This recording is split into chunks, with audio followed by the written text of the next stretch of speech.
Des fois, les jeux de rôle, c'est pas juste. Je trouve que c'est pas assez équilibré.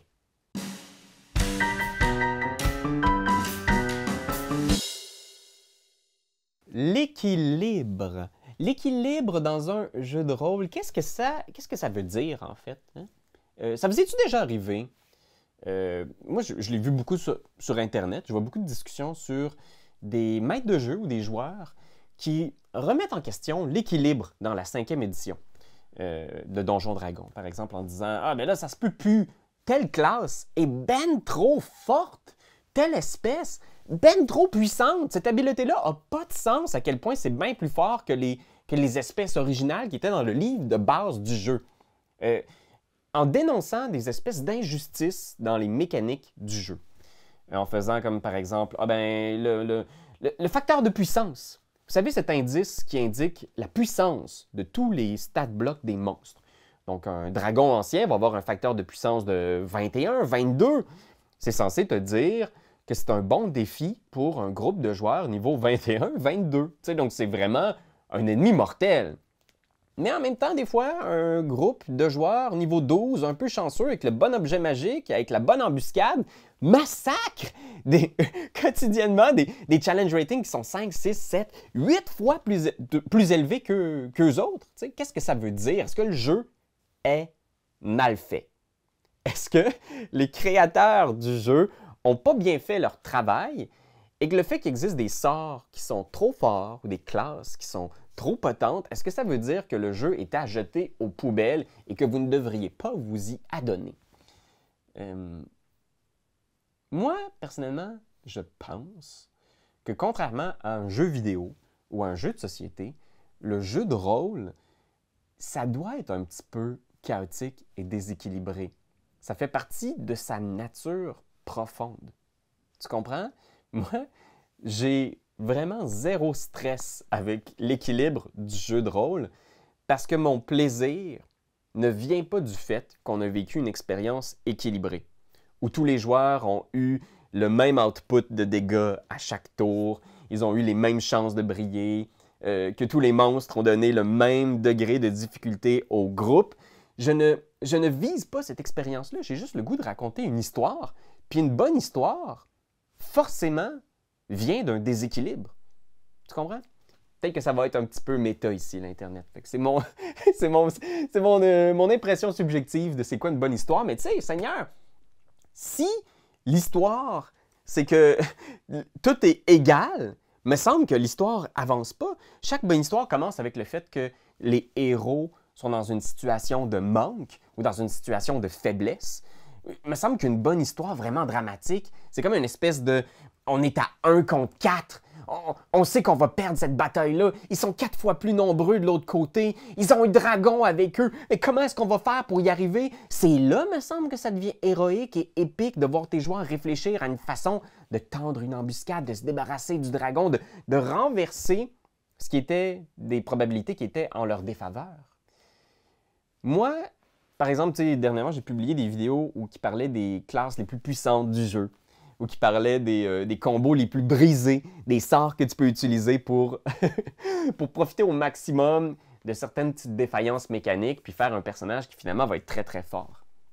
Puis j'ai vu certains commentaires de gens qui étaient très stressés de ça en faisant « Hey, moi j'haïs ça, les vidéos qui donnent des trucs aux joueurs parce que ils sont trop forts, mes joueurs! C'est trop fort! Je suis plus capable de leur donner un défi. C'est déséquilibré, c'est brisé.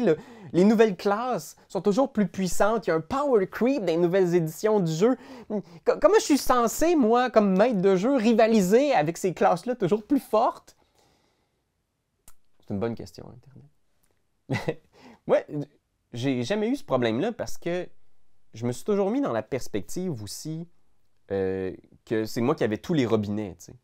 Fait que si jamais un jour j'ai envie de faire un combat vraiment dur pour mes joueurs, ben je pourrais sortir toutes mes miniatures puis mettre 3 tarasques ou mettre 10 dragons. 10, pour en mettre 20, pour en mettre 100. Tu comprends? T'as tous les pitons, t'as tous les monstres, t'as tous les minis, tu peux tous les sortir en même temps si tu veux. Moi, je trouve ça intéressant aussi parfois que les joueurs soient confrontés à ce genre de danger-là. Ou des fois, on veut être vraiment équilibré, là, puis on veut trouver le monstre qui est parfait... égalité de puissance avec notre groupe de joueurs. en se disant comment ils l'ont eu vraiment tough, ils ont passé sa fesse. Mais moi, je trouve ça le fun, des fois, de mettre un monstre qui est juste ben trop fort. Puis je suis comme, me pose pas la question, ils vont survivre ou pas. Je fais juste, c'est un géant de feu. On est niveau 1, mais je sais pas, qu'est-ce que vous faites?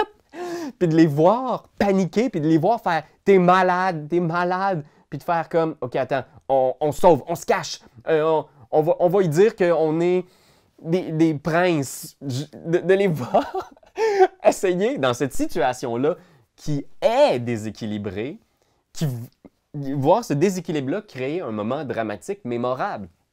Parce que les joueurs sont sûrs qu'ils vont mourir. Parfois, ça peut mener à des rencontres mortelles. Il faut que tu le saches. Là. Fais ça avec, avec prudence. Mais en même temps, ça crée des moments qui sont vraiment, vraiment mémorables. T'sais, dans lesquels les joueurs sont parfois massacrés, faits prisonniers ou qui vont devoir mentir pour se sortir de la situation. T'sais, moi, ça ne me stresse pas, ce déséquilibre-là, dans les jeux comme tel. Au contraire, je trouve ça awesome. C'est pour ça aussi que j'ai pas de mal à donner un objet magique à mes joueurs sans réfléchir. Puis de faire comme, ah, tu trouves cet objet magique-là? Puis, ah, je trouve une épée plus 3 Vorpal. Ouais, tu trouves ça. Puis de ne pas penser trop aux conséquences. Puis oublie pas que tu as accès à tous les robinets. Hein. Fait que si tu donnes un objet magique qui est complètement brisé à un de tes joueurs, ou si tu le laisses arriver à la table avec une classe de personnages homebrew qu'il a trouvé en ligne, qui finalement est 10 fois trop forte, oublie pas que tu as tous les robinets dans tes mains. C'est toi le maître de jeu. Tu peux dire le lendemain matin, genre, ah, ben là, quand tu es tombé dans la rivière, il va falloir que tu fasses un jet de sauvegarde de dextérité pour voir si tu n'as pas perdu ton épée dans le courant de la rivière.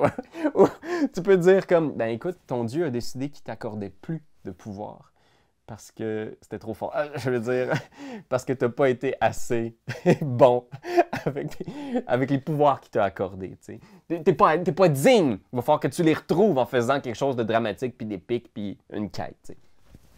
Tu as accès à tout ça. Fait que tu as toujours accès à ces pouvoirs-là, dramatiquement, narrativement, mais aussi, tu peux toujours parler avec tes joueurs. Moi, quand Benjamin Desiel, excuse-moi Ben, t'es vraiment genre le héros de ces capsules-là, mais t'es mon joueur à problème, qu'est-ce que tu veux que je te dise?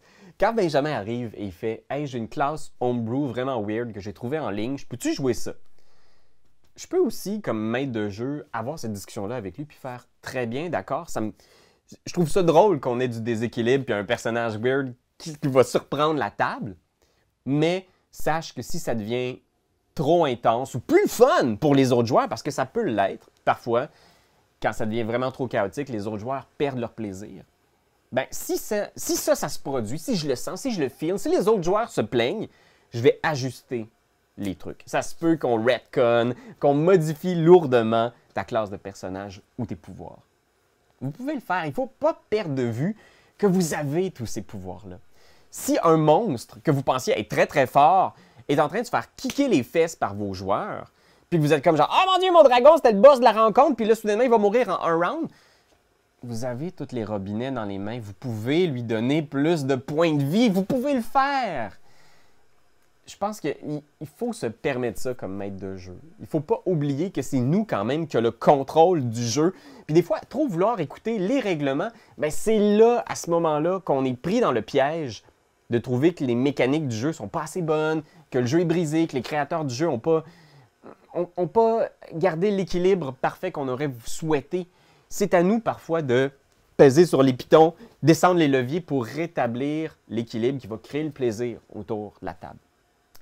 Reste que, j'entends les complaintes. S'il y a des gens ici, là, parmi vous, qui sont comme genre « Ouais, mais non, moi, je veux jouer le jeu comme il est censé être joué. Je veux jouer le jeu comme il faut. » Puis Donjon Dragon, c'est quand même brisé puis pas équilibré.